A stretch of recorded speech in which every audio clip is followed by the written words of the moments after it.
Zimbabwe muri kuzviona sei. Hey, oh, shall remain.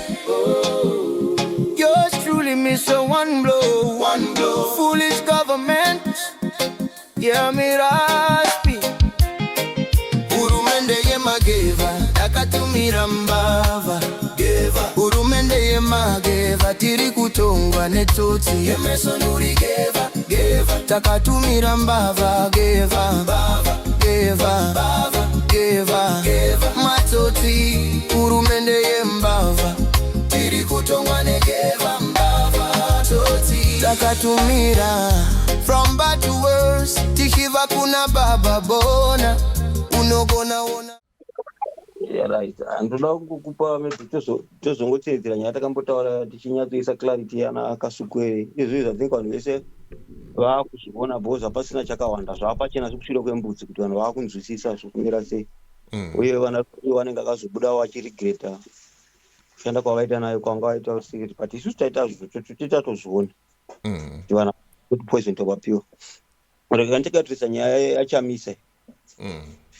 Right. Chamisa pane paakabuda paTwitter 2 days ago akasenda akati 2050 2 days ago ikata mutauro ende munhu akanyanya kuti ite mutauro yakanyanya vanhu vaite misquote what he was trying to say or kuti pakaiswa propaganda. It was Hope Ching'ono.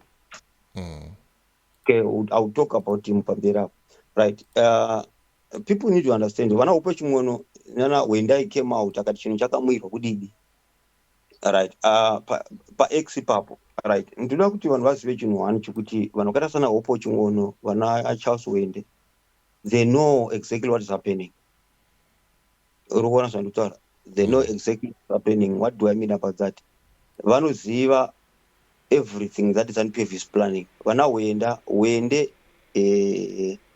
is totally Wende in fact kuti kudhara kuma 2016 17 18 2018 20 ndaimbotaura nachimudza profesa nchiti iwewe mweya mutonoudza kuti iwewe hausi right. Achiri darling waChamisa pamatwitter ngoti handizozviteerera hangu bhozi ndingatsvaga kuti ndiite mbiri nevanhu azozvinatora mascreenshot acho achitombopindura chiti taro chichichi paX but handi munhu wekuti handine nazvo we just speak what God has spoken has told us. Right. Vana vaCharlton Wende they know kuti soon after ZANU-PF yabva papower havasina kumwe kwavachakaita political career yavo yavo ende vachateerwa because vane mari dzakawanda dzavari kuita corruption dzavanadzo netimu yake iseri kunana Chavambo. Saka the only life span yavo kuti varambe vari muparliament inyaya yekutsigira 2030 andozvona kusapota ED no matter what happened. Vakasapota ED bhiri namba 3 rikabudirira riri kutaura nezANU-PF rikuita constitution vanoziva kuti chero vakacontesta vane maindependence vana Wenda vanowina maMP. Why? Because ZANU-PF inovarigira kuita kuti ndivo vachazovhotera president. Uri kuona pane plan yavo. Saka is now part and parcel of supporting ZANU-PF. They are there kupenda vanhu black vese vaari kuziva kuti mathreat mukati mepolitical career dzavo. Right. Achiti nana Hope they know. Hope is not what people know. What people think he is. Let me just give you a tip of iceberg about Hope. Hope pane paakadambota take on na Themba Mliswa. Uri parangarira. Vano David Themba Mliswa. Themba Mliswa akakanda one joke akati iwewe ukaramba uchitaura ndozvo wakutaura here izvozvo. Tiri kufumura dzoka futi Hope never came back. Themba Mliswa knows who is Hope Ng'ono. Hope Ng'ono is a wolf in a sheepskin.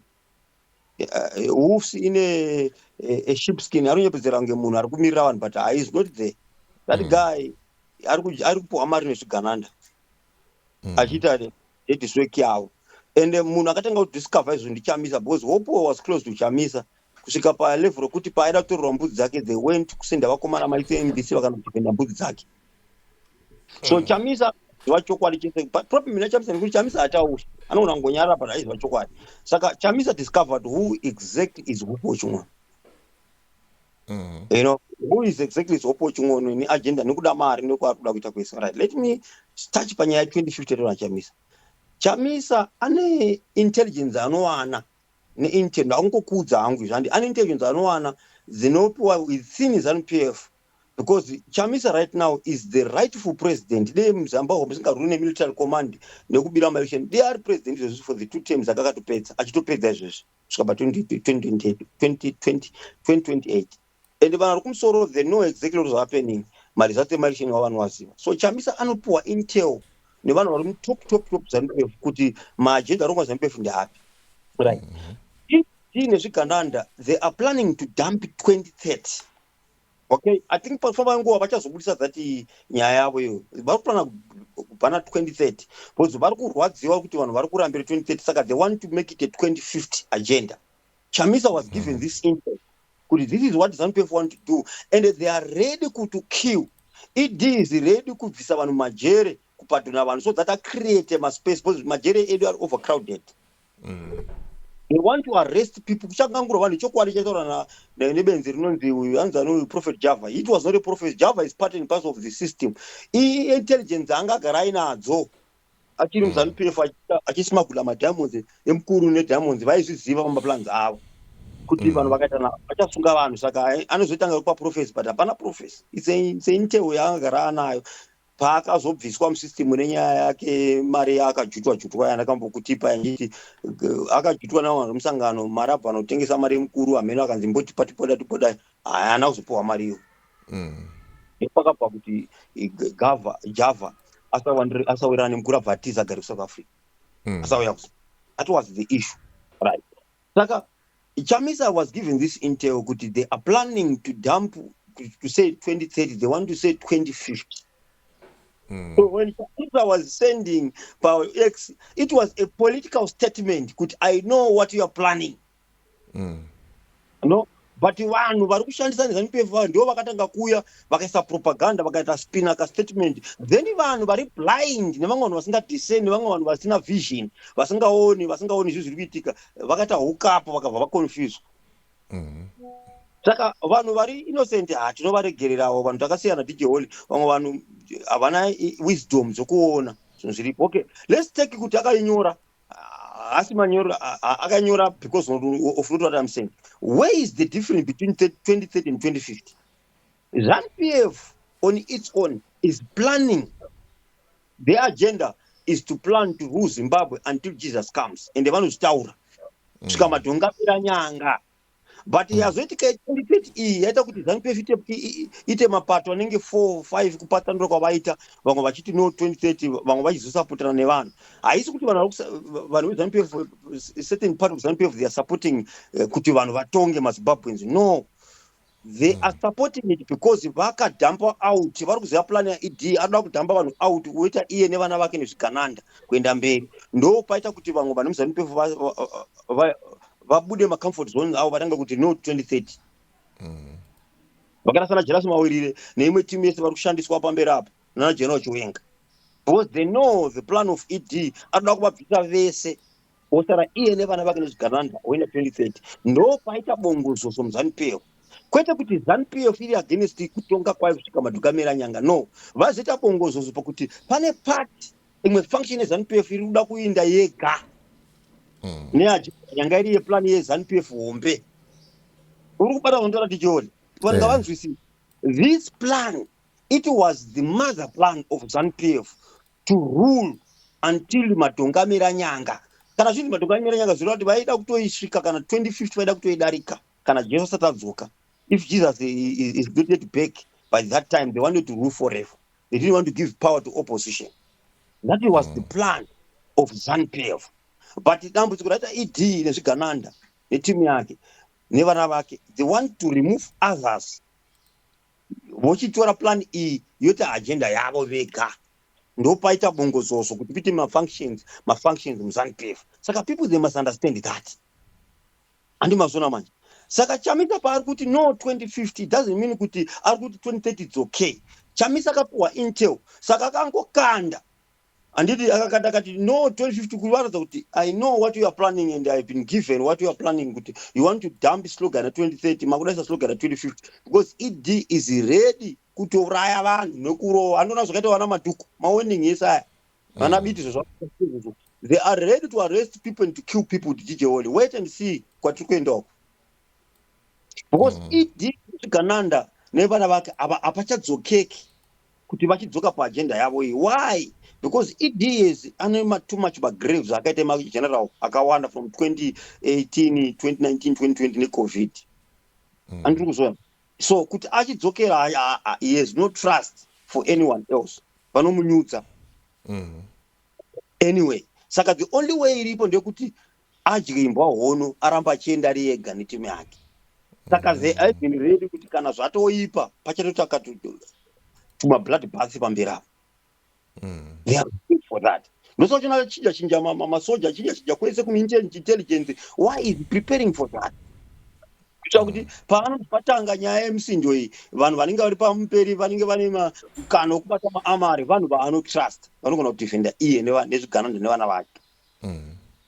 Saka they are ready to do anything. So because of that they were surprised even to find intelligence kuti vamwe vanozanipepa kunyepedza 2030 havasi kutoisupport. Saka vava find out no, let's go to 2050 because saka they are ready to do anything. So people vasina intel ndo vari kuuya manje vachitanga vari kukasgeta Chamisa, but Chamisa ari kutudziva izvi, but time will go get him. That's what was happening na Chavangu. Vanazhinji pakatanga kudzana naChavangu paakaita step down vakamushora vakati hey aita sei asirei pata didi, but people they started when time continued to move because time is the greatest prophet. People started to understand kuti he was right. Ana Chavangu they were not up to good. Yes. But vanhu baba vokuti havafe vakaagreea kuti he was right. Vari kumusoro ava vanenge vachishandiswa nemisangano vachipiwa mari, they will continue kuramba vakastika panyaya yekuti vana Chavangu vanga vari right. Indirect. Right. Atichibata nyaya yakanaka Sukwere. Vana Kasukwere pavakagama Mudarageza. Mudarageza ukatara maadresi ake maviri patakamboadresa DJ Olin newe. Mudarageza when he addressed us for the first time and second time. They were different from the addresses he had third time and the fourth time. But first time when he addressed the nation, Mudarageza, they were speaking about revealing the true results in my election. They were talking about a transition government.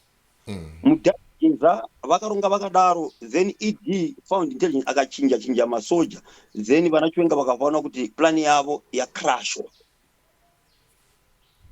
They had to go back on board. Then pavakadhura vakaona kuti vaifika kuti ndichatora time but zvakavanetsa kuti vachidhura kuti to go back to the drawing board pavakadzoka padrawing board to re-strategize vakaoneka kuti vanga vakaspaiwa zvikaiti 24/7 and the other they were at risk, so they abandoned kuplana vakati we find another time kana mhepo yanyatsorova zvakanaka. Saka Mudarageza paanga akachengeta kumamilitary base anga apa risk. Pane mari dzatakutambudzwa namaoko kuti vamupe poison. So Mudara intel yakawanikwa, then Mudara he had no option than to run kuenda kuSouth Africa. Aenda kuSouth Africa, they could not continue kusponsor kuramba vachiita. Saka Mudarageza angoti kwemimi plan ndeyekuti chii ndopanga akazoya afrasa chiti General Chiwenga wewe General Chiwenga if you continue my address ake number 3 number 4 and it right General Chiwenga wewe General Chiwenga. So General Chiwenga could not say anything because could not continue because they were under mass surveillance.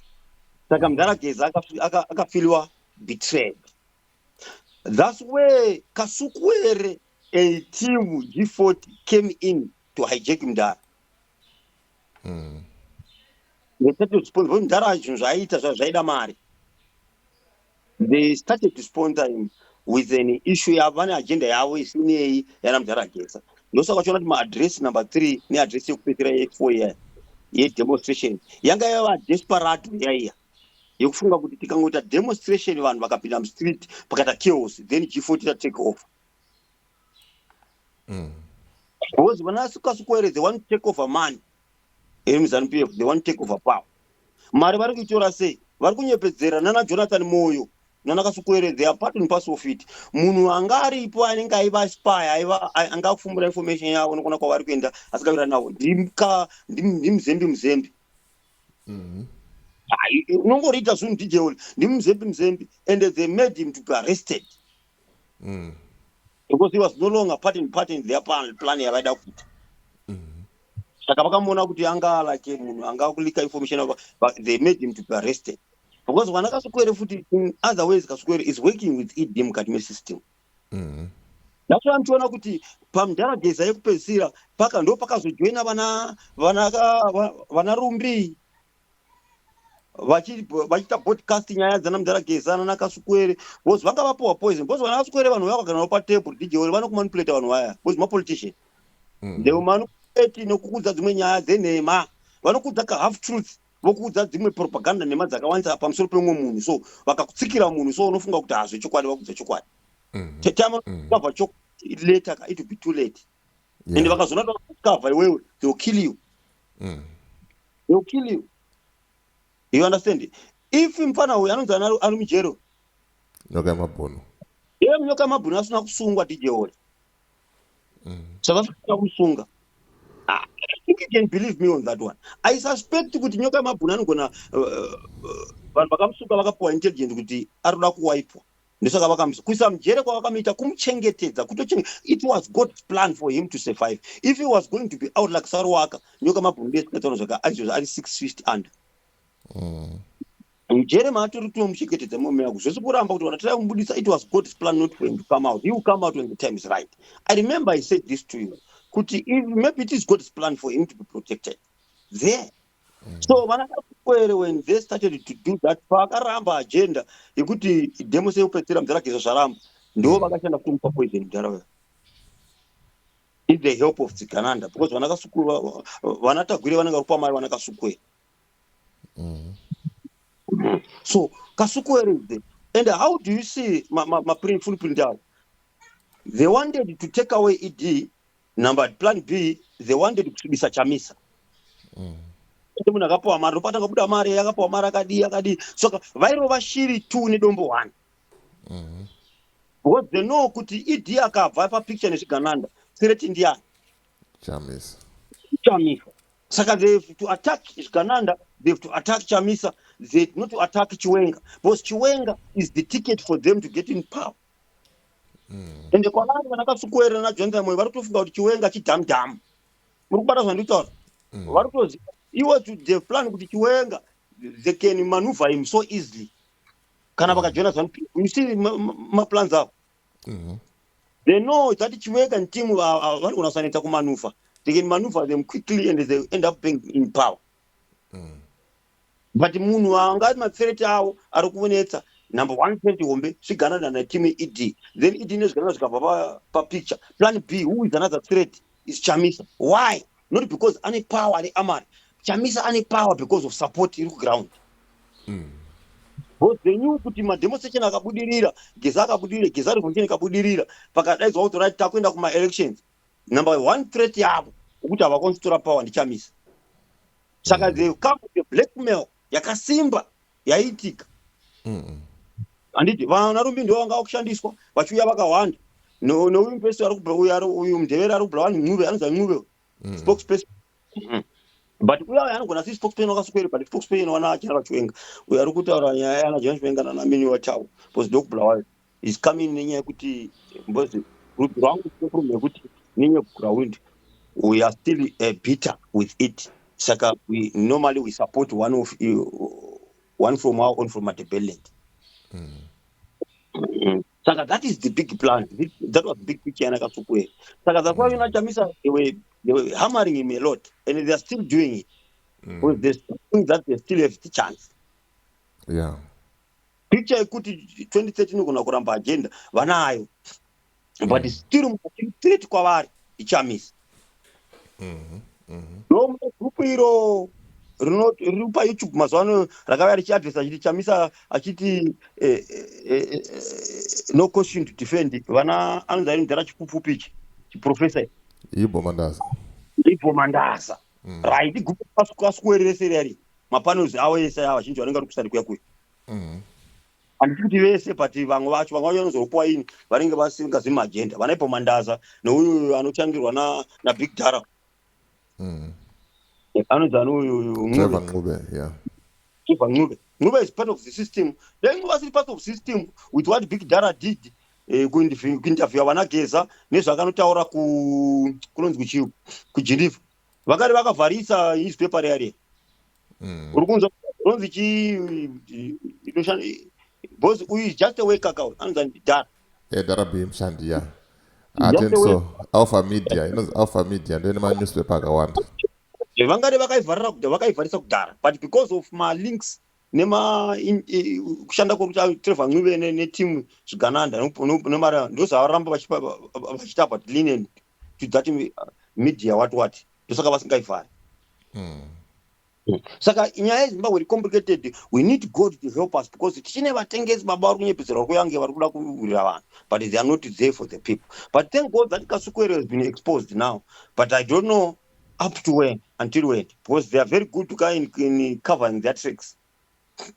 Vese vana Jonathan Moyo, how did they wanted to take away G40? Jonathan Moyo aishanda achipa bhiliyo, aiziva kuti bhiliyo ichaita kuti ZANU-PF idambuke nepakati, and they've managed to divide ZANU-PF. Vana Jonathan Moyo. Jonathan Moyo is a devil.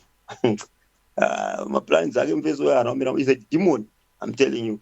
It was a karma to ED, but ED and also he went to them. He knows he was giving one ED my advice. They could destroy both him, both ZANU-PF, so that G41 in my penetration. But I'm hearing like Mkuru ED want to backtrack from it. I think that also one with Billy. Inogona kumuita saka vakuda kuti force zvanaitaura kuti vada kusunga vanhu nekuisira vanhu mapoison. Vanhu vachangopera ipapa. It's not about kusungwa kwevanhu mapoison nekudzinga vanhu mabasa vachadzingwa vanhu zvakaipa. Saka just need to pray kuti Mwari aramba akatibatsira tirambe tisvika tawana our true liberation as a country, because right now it's a lie kuti if you see ED akabviswa either one of function of ZANU-PF ikatora yega, ingave iJerpa Kwenga, ingave vana Kasukwere, we forget about fixing our country, because these guys, they are not there to fix our country. They just want their turn kumora nekuba. We need a transition government, teacher. This is the truth. We need a transition government in our country. Yakamixa vanhu vane vanhu pamoyo vari kuopposition nevamwe vanhu vachirimo vashoma vari muZANU-PF vari corrupt zvavo, but not to the core, because muZANU-PF tikatapa vari corrupt kunyeperana. All of them corrupt, but tichine vamwe vanenge vachiri naniwo vanenge vachine tumoyo ndo vatiri kudawo pete transition government. That's where our country can be solved, not zvese zvokunyeperana zvokuti chakati. Chokwadi chakanaka ndechekuti kuwana toti opposition vanasana Chamisa vega kuti vatore power muZANU-PF is going to be complicated because of the system, because of the militarization yakaitwa musangano weZANU-PF neZimbabwe. It's going to be difficult because kune vamwe vanhu futi varimo they've got something to protect, you understand, who benefited things that of ZANU-PF, so they are afraid kuti pakauya opposition yega are they going to be protected, so they are afraid. They will not allow that. So the only option for our country to move forward, we need a transition government. Then we heal from there. Then a true president, he will take over little by little. This is the plan of God. So this is what I'm telling you. So 2050 Chamisa akapuwa intel kuti they want to dump slogan 2030, they want to come up with 2050. And they want to force everyone. Because if they fail to win you, if they fail to give you money, if they fail to manipulate you, if they fail to force you, if they fail to force you, they'll kill you. This is what they are planning. Like right now, vakuenda pa stage thinking number 2. Yemari nenge vanhu vese varamba kutengeka. Saka vakuenda pa stage yekuforce manje nekueliminate. So force it. Wait and see what will happen, my brother. Yeah, it's over. Saka panto ichitaura vamwe vanenge vachituka, we don't care about people. Vamwe they lack vision, vamwe they lack wisdom, vamwe they lack marivelo kuona zvinhu zvemberi. Saka we don't care about them. Vamwe vanhu they came deliberately kuzotuka because vanenge vachiziva kuti tafumura what was hidden from many people's eyes. Saka we don't even mind, we don't even care about that. As me, my wish is for our country to be right. We are failing to pay school. Most of marriages are destroyed because of how politics are in Zimbabwe. My marriages are kufa because baba utadza provide vakadzi votanga kuita zvichihure nekuti baba utadza provide, not because a father is a failure but because our economy is not right. Izvozvo ndaiona mavhidhio vanhu vari kubika sadza, vari kumona bhodho resadza baba usiku. What is that? Mukati metauni meHarare baba kuti mhuri iwane kurarama chii ichocho? Avasadza vacho ma50 cents nemadhola. We man, kandi nyika yedu yanomira musha. We need God to intervene. So handiti zivi angu vanoramba vachifara nezvimwe zvakamira so hazvina kumira musha. Saka people they don't understand. So I've told you why Chamisa said why not 2050. It was because of that. And the Chamisa was studied akazozvi pane X yakazogadzisa pamakomenti pasakati 2030 and 2050 no. Because akazoona kuti hawo pane vanhu vakuita propaganda nestatement yake, but hopo chimwana akuitora iyo akanotora yake yada kutora because he's part and part of the clan. He's not what people think he is, but time is where are going.